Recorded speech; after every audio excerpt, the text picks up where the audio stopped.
I'm a conscious mommy.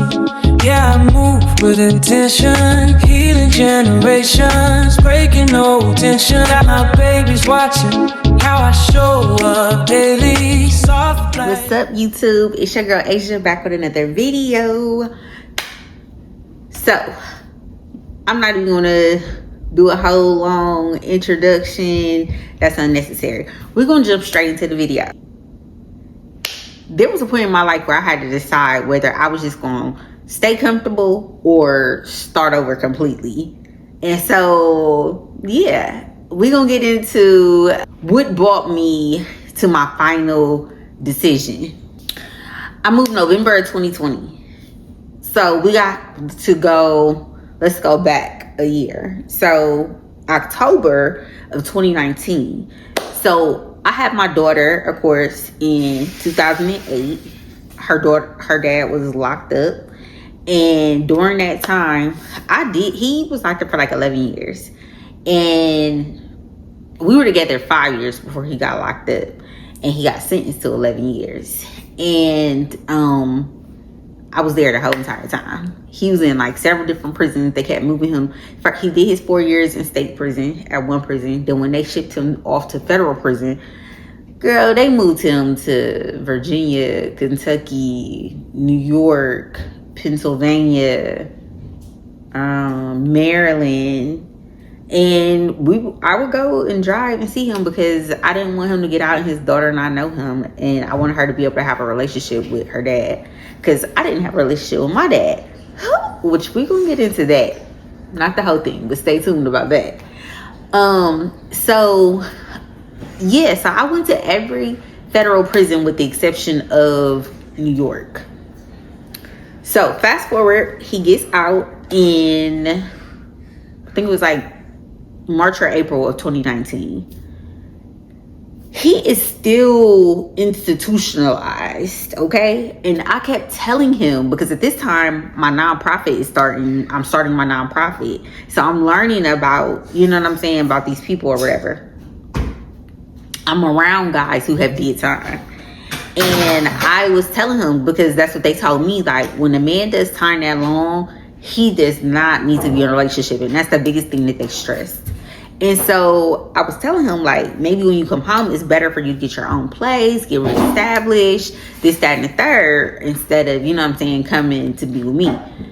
He thought that I just didn't want to be with him and it was somebody else, this, that, and the third.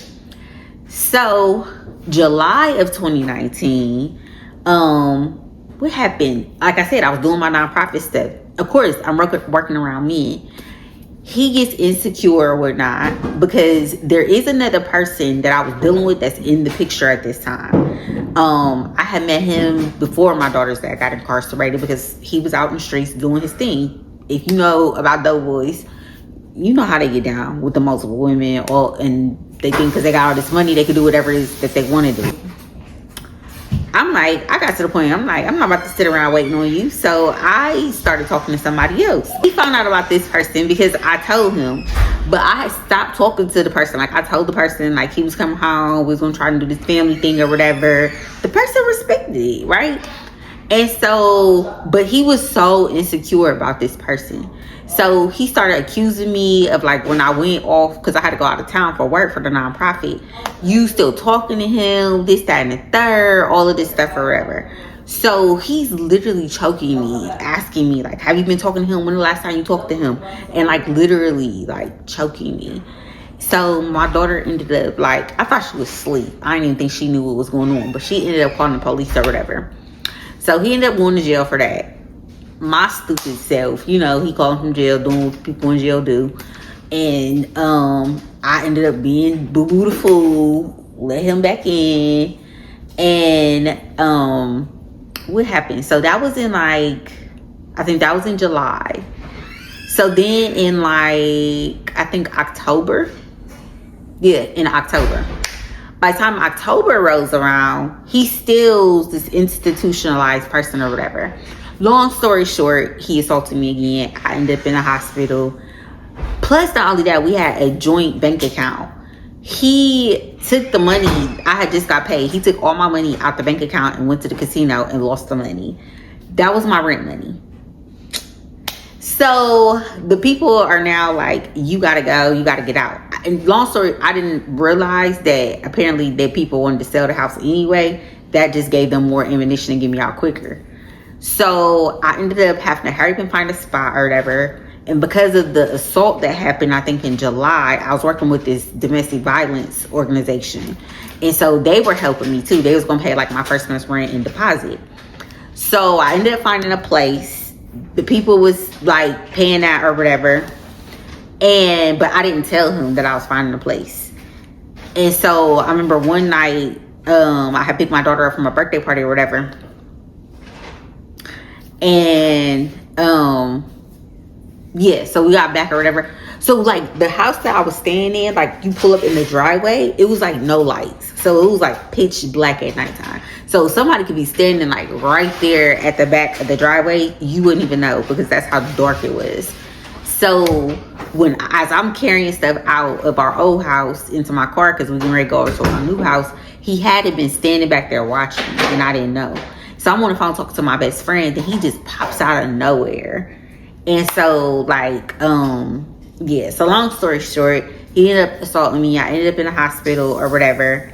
And so when I got out of the hospital and I go to my new house or whatever, and I'm finally getting settled in, that's when life just, after that brain injury, life just didn't make sense to me anymore. And like, I was like religious before that. Like I was in church, Bible study every Wednesday.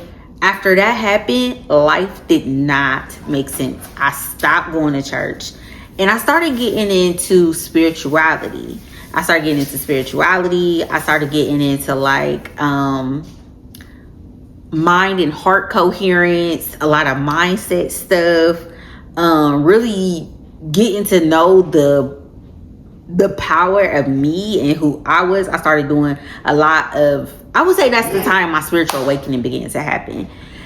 So I had always wanted to move out of state, but I was scared. I didn't want to leave my family. Well, during this time, a lot was going on. My cousin, who was like my cousin, my best friend, my mama, my everything. She was everything wrapped in one.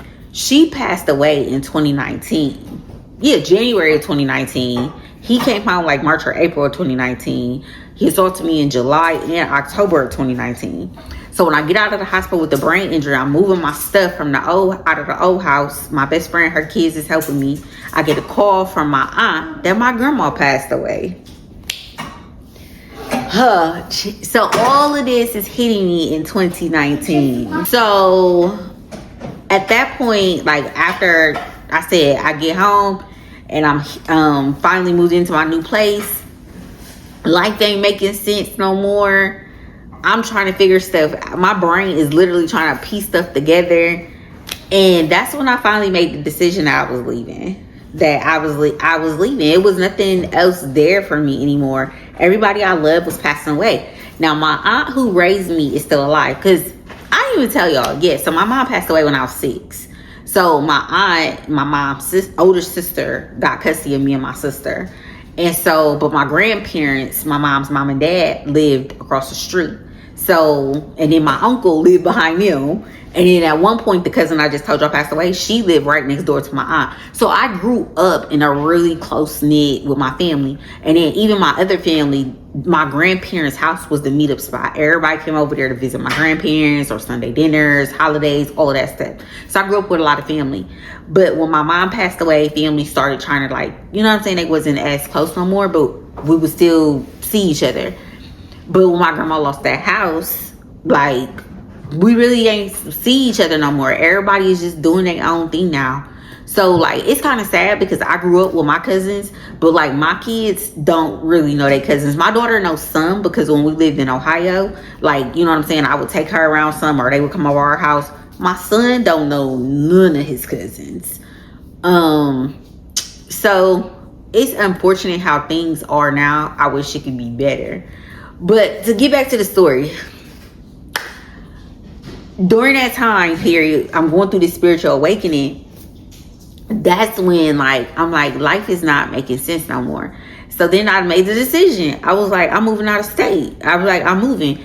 I keep in mind, I had came to North Carolina, I don't remember what year, but it was probably like 2016, 2017. I came to North Carolina because I started selling insurance, and there was an insurance conference in Raleigh. And when I came here, oh my gosh, I fell in love. I was like, I love nature. And the trees, the amount of trees, the greenery in North Carolina, like I fell in love. And I was like, ooh, I would love to move here. And so when that situation happened, I was like, I'm moving to Raleigh. And so me and my daughter, probably in 2020, starting in January 2020, we made several trips back and forth to Raleigh, because I would find places online, and then I would take a weekend, go down to Raleigh, check out different neighborhoods, check out some of the houses I found on Zillow. And so then, stupid me again. I ain't gonna let me stop saying stupid me, because let me never insult younger me. Because younger me did what she had to do. She did what she knew how to do. And if it wasn't for younger me, I wouldn't be here, because she survived so that I could be here. So let me not call her stupid. She just didn't know what she didn't know. Let's say that.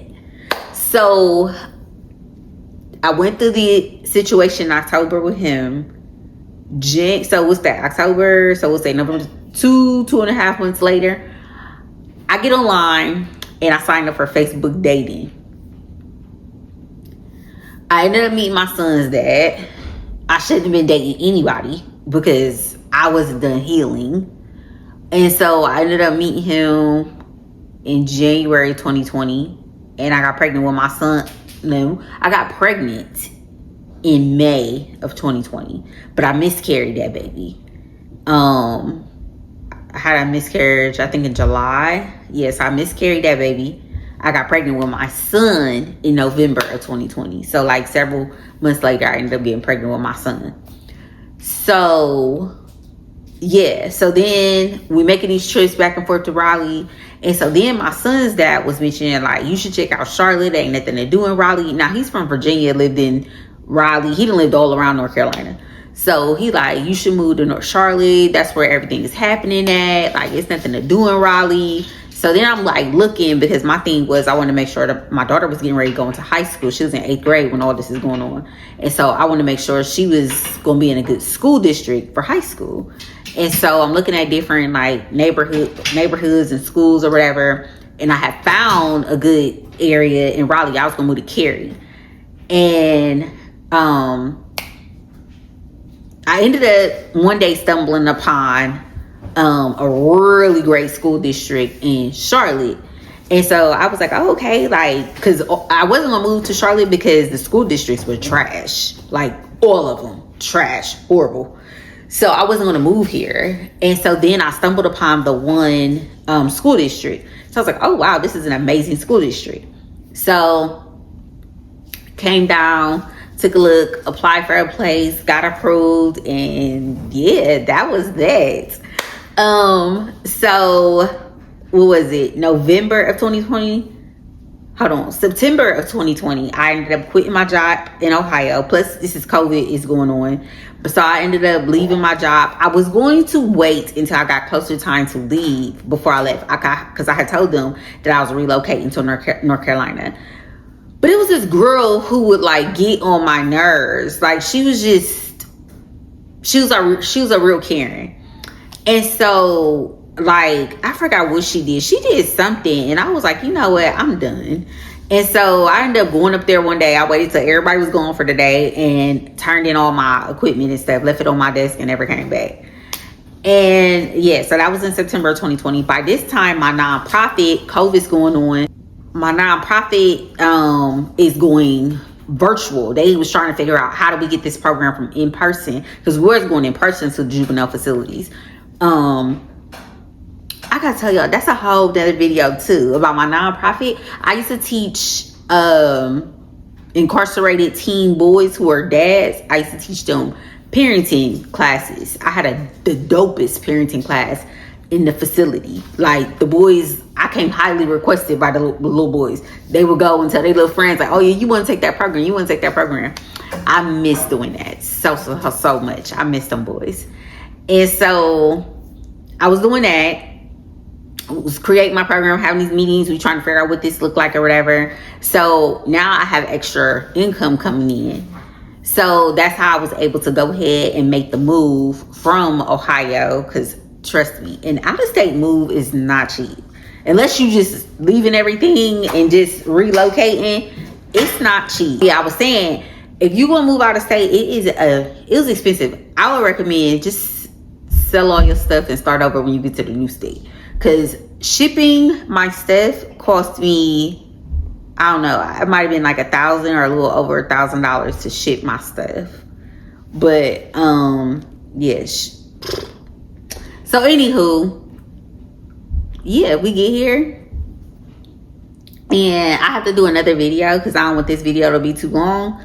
But when I got here, this is when I started really doing my spiritual work on myself. I guess you could say really doing the healing. I'm realizing that healing is really just taking out the time to really kind of discover who you are, shed parts of you that you didn't ask to become you, but you became them out of survival, out of conditioning. So yeah, so I was doing a lot of that. Like I had like the way that my room was in my first apartment, it was like this little side area. It was like a little sectioned out area, which I wish I would have had that if I was working from home. I wouldn't work. So I set it up like a meditation area, and I used to meditate. And I mean, if you really don't meditate, then you're not really familiar with meditation. Meditation is considered like prayer. You know how people pray, that would be like meditation. But meditation, you're like getting quiet and you're getting still, and you're just allowing yourself to hear your own thoughts, allowing yourself to observe your thoughts. And then to me, that's when you start like really being able to digest life, do deep dives on yourself. So I used to do a lot of that. And I was doing heavy journaling around that time. And so that's around the time when I was doing all of that I discovered the person that I was told was my father wasn't my father. And I learned that through Ancestry DNA. And I'll tell y'all more about that on the next video. I'll see y'all in the next video.